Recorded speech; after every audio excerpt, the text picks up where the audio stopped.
Assalamualaikum warahmatullahi wabarakatuh. Perkenalkan, nama saya Hanindita Saumisiwi dari kelas 10 MIPA 1. Di sini saya akan mempresentasikan tugas praktik bahasa Indonesia. Di sini saya akan membawakan materi tentang teks laporan hasil observasi KD 3.2 menganalisis isi dan aspek kebahasaan dari minimal 2 teks laporan hasil observasi. 1. Struktur teks laporan hasil observasi. Struktur teks laporan hasil observasi itu dibagi 3. Yang pertama ada definisi umum, yang kedua ada deskripsi bagian, yang ketiga ada deskripsi manfaat. Deskripsi bagian itu bisa dibagi menjadi bagian 1, bagian 2, bagian 3, atau bahkan lebih. Contoh teks laporan hasil observasi, judulnya lumba-lumba hidung botol. Pernyataan umum, lumba-lumba hidung botol atau Tursiops truncatus atau bottlenose dolphin merupakan mamalia laut yang masuk ke dalam bangsa Cetacea yang dapat hidup hingga 40-50 tahun. Di sini pernyataan umum ditandai dengan adanya penjelasan atau pengertian dari teks yang akan dilaporkan. Deskripsi bagian. Bentuk kepala lumba-lumba memungkinkannya untuk menahan atau melawan arus air sehingga tubuhnya dapat bergerak dengan mudah di dalam air. Lumba-lumba memiliki moncong berukuran besar dan ramping dan tidak memiliki telinga luar. Lubang kecil yang terletak di belakang mata berfungsi sebagai telinga dalam. Saluran dari lubang tersebut dipenuhi dengan minyak sekresi.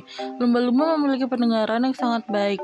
Frekuensi suara yang mampu ditangkap oleh lumba-lumba mencapai 150 kHz. Menggunakan alat pernafasan berupa paru-paru membuat lumba-lumba harus sering naik ke permukaan untuk menghirup udara. Pada umumnya, lumba-lumba naik ke permukaan setiap 1-2 kali setiap menit. Lumba-lumba bernafas melalui blowhole, yaitu letak lubang hidung yang terletak di atas kepalanya. Dalam waktu kurang dari 1/5 detik, lumba-lumba sudah mengosongkan kembali dan mengisi kembali paru-parunya. Lumba-lumba akan tenggelam dan menyelam kembali ke dalam laut saat udara keluar dari blowhole. Nah, deskripsi bagian ini ditandai dengan adanya ciri-ciri dari hal yang akan dilaporkan. Deskripsi manfaat. Kulit lumba-lumba lembut dan kenyal. Terdapat lapisan lemak atau blubber di bawah kulitnya yang berfungsi untuk menjaga tubuh lumba-lumba agar tetap hangat. Di samping itu, blubber juga berfungsi sebagai tempat cadangan makanan. Daya apung lumba-lumba juga terbantu dengan keberadaan blubber yang lebih ringan daripada air. Hal ini menjadi inspirasi bagi produsen baju olahraga untuk menciptakan pakaian renang dengan karakteristik mirip kulit lumba-lumba. Deskripsi manfaat ini berisi tentang manfaat dari laporan yang akan dilaporkan. 2. Kaidah kebahasaan teks laporan hasil observasi. 1. Nomina atau kata benda adalah kata yang menyatakan nama sebuah benda atau segala sesuatu yang dibendakan. Nomina terbagi atas beberapa kategori, di antaranya ada nomina berafiks, contohnya perumahan, perkampungan. Ada nomina berulang, contohnya kantor-kantor, gedung-gedung, dan orang-orangan. Nomina majemuk, contohnya suami istri dan wajib pajak. Yang kedua, ada verba atau kata kerja. Adalah kata yang menyatakan perbuatan dan pekerjaan. Verba terbagi dalam beberapa kategori. Di antaranya, ada verba pokok kata, contohnya tulis, temu, juang. Verba dasar, contohnya ada, datang, mandi, duduk. Verba berulang, contohnya berjalan-jalan, merangkak-rangkak, dan kejar-mengejar. Yang terakhir ada verba majemuk, contohnya jual-beli, ikut campur, dan pulang pergi.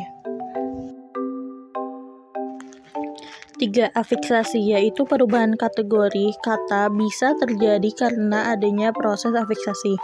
Kata yang sudah mengalami afiksasi atau pengimbuhan termasuk ke dalam kata bentukan.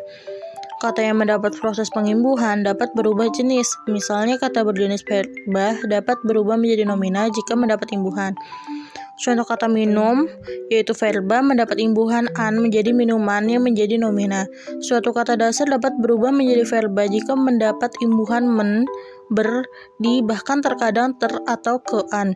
Sementara itu, kata dasar yang dapat berubah menjadi nomina jika diberi imbuhan pen, per, an, atau terkadang ke-an. Contoh afiksasinya ada kalimat berimbuhan disebut. Kata dasarnya sebut mendapat imbuhan di, berubah menjadi jenis verba. Yang kedua ada menakutkan, kata dasarnya takut, mendapat imbuhan menkan, berubah menjadi jenis verba. Yang ketiga ada kemampuan, kata dasarnya mampu, mendapat imbuhan ke-an, berubah menjadi nomina. Yang keempat ada getaran, kata dasarnya getar, dapat imbuhan an, berubah menjadi jenis nomina. Yang terakhir, yang kelima ada menyusui, kata dasarnya susu, mendapat imbuhan men dan i, jenisnya berubah menjadi verba. 4. Kalimat definisi dan kalimat deskripsi. Ciri khas teks laporan observasi adalah adanya kalimat definisi dan kalimat deskripsi. Kalimat definisi biasanya terdapat dalam unsur deskripsi bagian. Kalimat definisi adalah suatu kalimat yang memberikan penjelasan umum tentang suatu benda, hal, aktivitas, dan lain-lain. Kalimat definisi dapat membantu pembaca untuk memahami istilah-istilah yang sering muncul dalam sebuah tulisan. Kalimat deskripsi adalah kalimat yang menggambarkan sifat-sifat atau ciri khusus suatu benda. Yang kelima, menggunakan istilah. Banyak menggunakan kata-kata teknis atau istilah ilmiah yang berkaitan dengan tema atau isi teks. Hal ini berkaitan dengan sifat laporan itu sendiri yang pada umumnya teks yang bersifat keilmuan. Contohnya ada kata vertebrata dan invertebrata. Yang keenam, menggunakan kalimat simpleks dan kalimat kompleks. Kalimat simpleks adalah suatu kalimat di mana hanya terdiri dari satu verba utama. Hal ini dikarenakan pada kalimat simpleks hanya mempunyai satu peristiwa, aksi, maupun tindakan. Kalimat ini umumnya mempunyai pola SP, SPO, SPOK, dan SPOK pelengkap. Contoh dari kalimat ini ada Pina membersihkan meja di ruang tamu. Maka kalimat di atas mengandung pola SPOK. Yang kedua, contohnya ada Nisa menyiram bunga. Maka kalimat di atas mengandung pola SPO. Kalimat kompleks, cirinya yang satu terdapat dua peristiwa atau kejadian di dalam kalimat kompleks. Kedua struktur di dalam kalimat kompleks dipisahkan menggunakan tanda koma maupun konjungsi, yaitu kata penghubung. 3. Menggunakan dua subjek dan predikat di dalam kalimat kompleks. Contoh kalimat kompleks yaitu jika kamu mengikuti nasihat orang tuamu, maka hidupmu akan lebih baik. Yang kedua, jangan membuang sampah sembarangan agar tidak mengakibatkan banjir di musim hujan. Sekian presentasi dari saya, kurang lebihnya mohon maaf. Terima kasih.